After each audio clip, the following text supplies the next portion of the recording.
Hello, beautiful friends. Welcome to Crystal Tarot 1111. My name is Erica, and today I'm going to be doing a twin flame reading, twin flame soulmate reading. For those of you that are in some form of separation, or at least you're not in what I call harmonious union.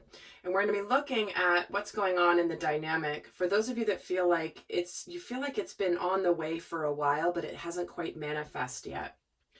So we're going to take a look at that dynamic, see what's going on. And a quick note, as you guys know, I've always been teaching about watching these videos for your inner masculine and feminine. But for some of you that are newer on this journey, newer on this soul growth journey, and you don't quite grasp that. And I understand if you haven't been, if you're kind of newer into this world. So I'm going to be doing this reading more. It'll apply to everybody that this resonates for, obviously, but I'm going to be gearing this towards speaking to those of you that are like watching this for a specific relationship dynamic of some kind. And those of you guys that are veterans at watching for your inner masculine and feminine, you'll know how to translate.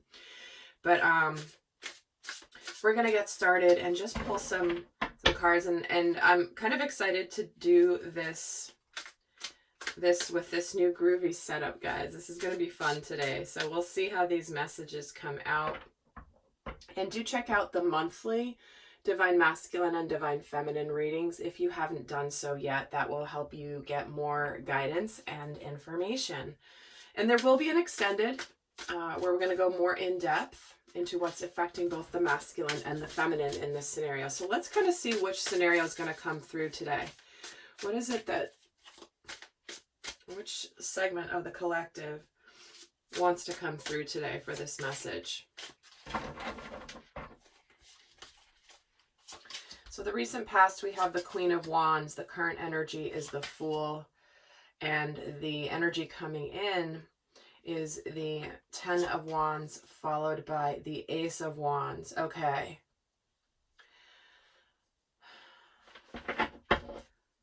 We've got somebody here that's building up some confidence to begin a new phase of the journey, to be able to embark and take a risk, do something that, they're kind of on the precipice here of this new beginning, but it looks like they need to let go of some burdens first. They need to let go of things that are bothering them, that's weighing them down. And I feel like this is the masculine who is in the process of gaining some confidence to approach the feminine in some way, in some capacity, to begin their new journey, a passionate new journey. However, he's got to let go of some of these wands that he's carrying, some of these things that have been weighing him down. So let's actually look at the energy of the divine masculine, how he's relating to this dynamic at this point. So he's got the Five of Wands. Feeling a little conflicted here.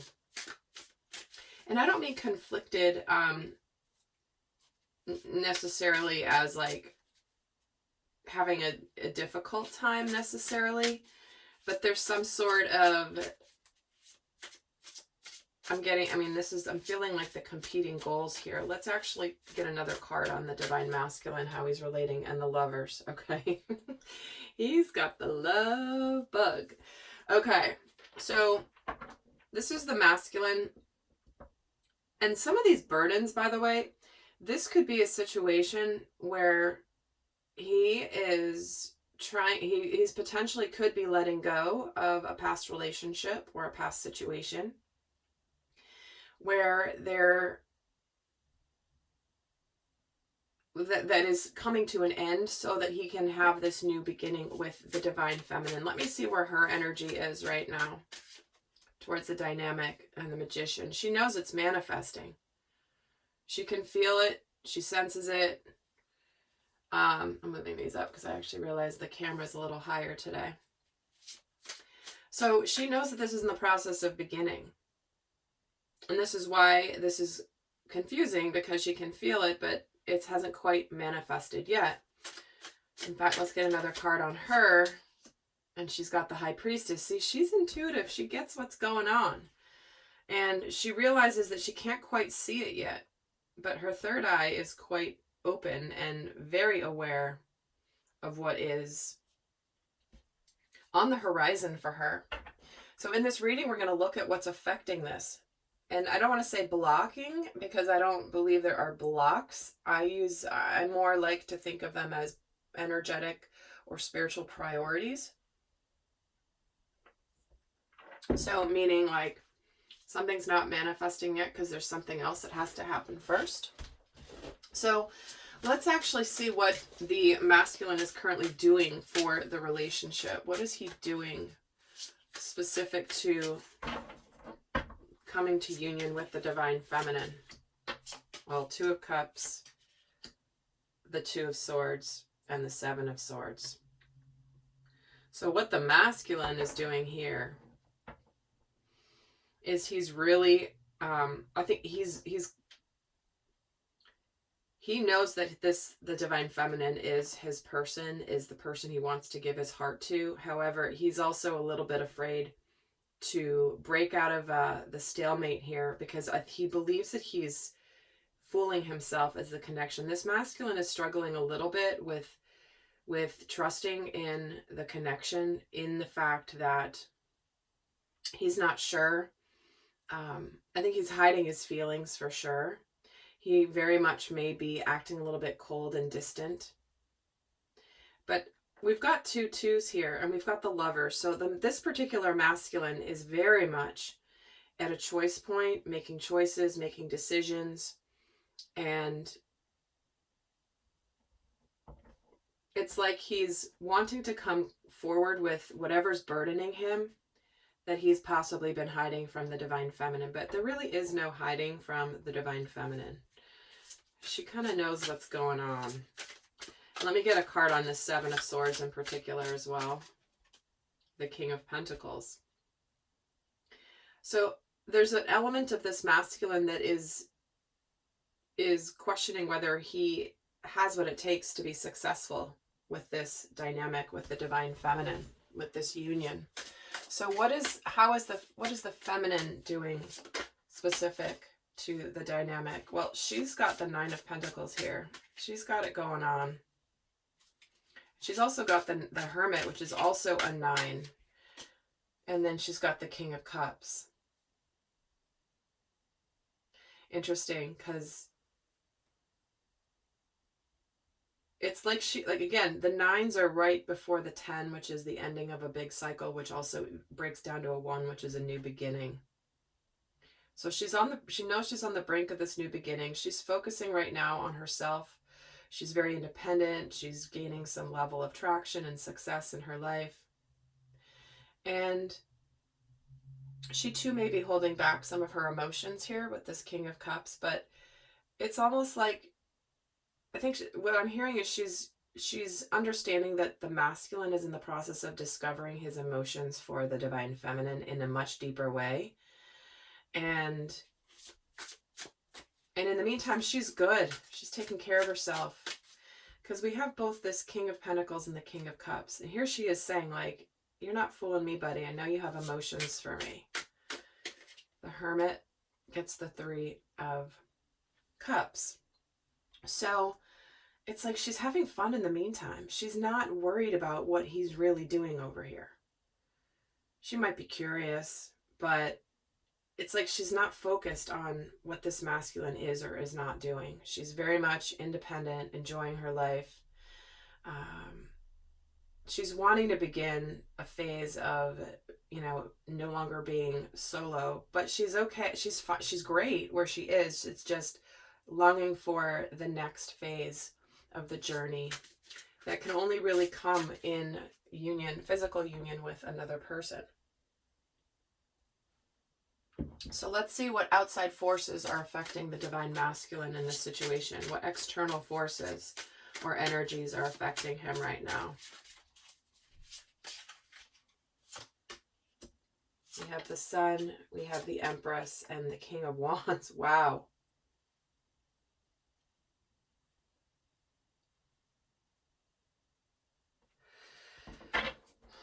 It's interesting because this is like the universe saying, you're coming after this Queen of Wands here, but you are the King of Wands. You don't need to be intimidated. You know that there's your happiness here. You know there's this beautiful beginning that you can have with your divine feminine. It's like the sun is shining on this masculine saying, you already know this. You know this. So what are you doing about it? Basically. In fact, let's get a card on this King of Wands just for fun. We've got the 3 kings out already, guys. And along with the Queen of Wands. So, and then we have got the Empress and the High Priestess. But let's get a card on the King of Wands. Yep, the Wheel of Fortune. His luck is about to change. His luck is about to change. The universe is lining this up. And the universe is like, you know, the cycle, the Wheel of Fortune is turning. And now it's time to be confident. It's time to act on what you know you want to do, which is be happy with the Divine Feminine. So that's the outside influences affecting the Divine Masculine, which are the influences of the universe here. So let's see what outside forces are affecting the Divine Feminine.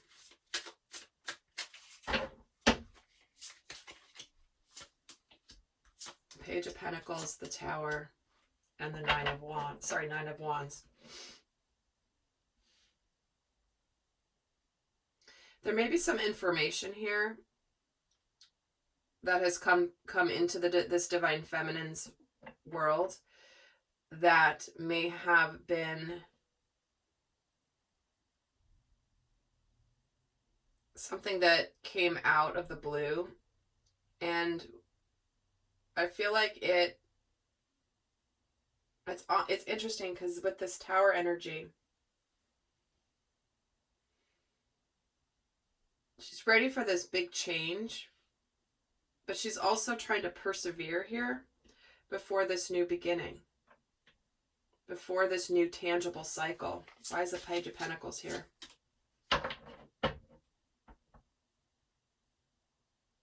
And we get the Four of Pentacles.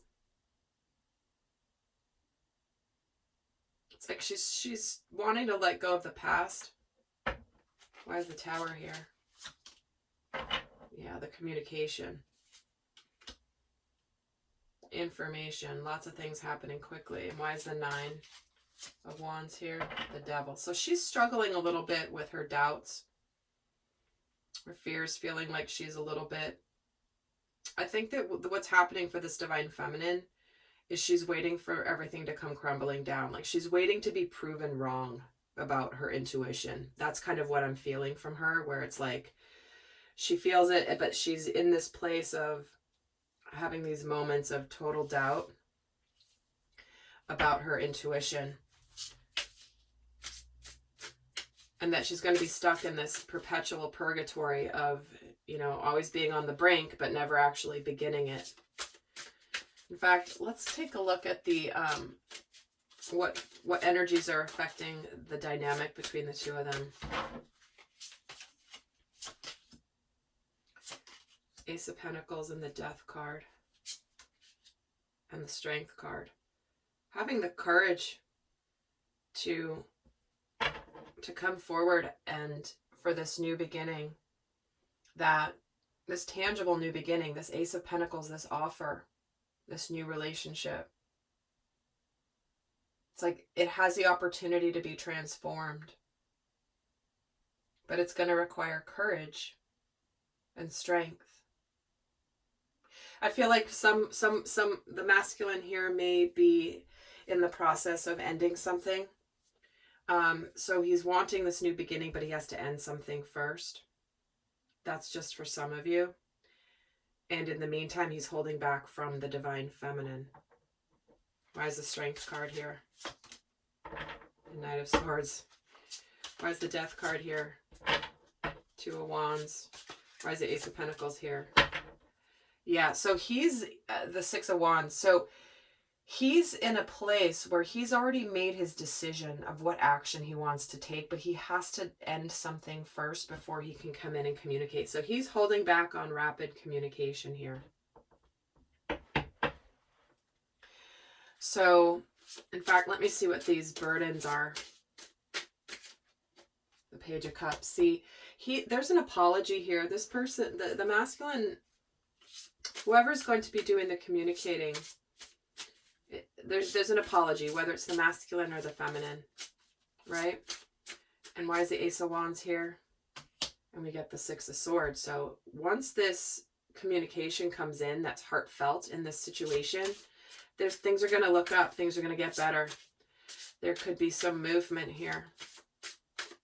Because being on the brink of the Fool is going to bring justice. So yeah, this is where the masculine's wanting to come in and balance the scales of justice. Apologize, or at least open up heartfelt communication. So interesting. Three of Swords is just at the bottom here, followed by the Queen of Pentacles. So and the Ace of Cups and the Six of Cups. So it looks like there may be a relationship that has to be ended here with somebody in order for this new beginning, with the soulmate, with the divine feminine and the divine masculine, with this sacred union that is, you know, he's thinking of here. So he's having competing goals. It's like he wants to be with the feminine, but he's got to take care of, he's got to do some things first, whether it's let go of a relationship and then release his burdens, so that he can open up. And some of these burdens could be in the form of other things he has going on in his life, but before he can open up, it doesn't necessarily mean it's a relationship. But so I'm gonna in the extended, I'm gonna get into what they're working on within themselves, what are the unconscious things going on that could be impacting the manifestation of union. We're going to get into a whole lot more stuff in the extended, but I'm going to leave you guys here with some guidance for those of you not going on to the extended. So what is the best guidance for the divine masculine? And then I'll pull for the divine feminine. What is the best guidance for the divine masculine here in this scenario? Here, open up communication, and your commitment is being tested. This isn't an easy thing for you to communicate, divine masculine, but you have to communicate in order to have this new beginning. And once there is communication, it may not necessarily be easy communication, but it is necessary in order to move on from the burdens, you know, towards this passionate new beginning. So what is the guidance for the divine feminine in this situation? What is the best guidance for her? Let go of your negativity. Let go of your deepest fears, divine feminine, because the energy is gaining momentum. There is a process that is begun here that is continuing. It's like things are starting to build. And if they've been quiet for a while and they're starting to happen, or maybe you feel like they're about to happen, the energy is gaining momentum. So there is progress being made here, even if you might not see evidence of it in the 3D. If you feel it and you dream about it and you know it, it looks like this is just reminding you to not be in this devil energy, to be, you know, worried that you're going to be staying in this situation forever and chained to this illusion that you fear is an illusion with your divine masculine. So, all right, lovely friends, I'm going to head over to the extended. I will look forward to seeing some of you over there. And until next time, I send you much love. Bye.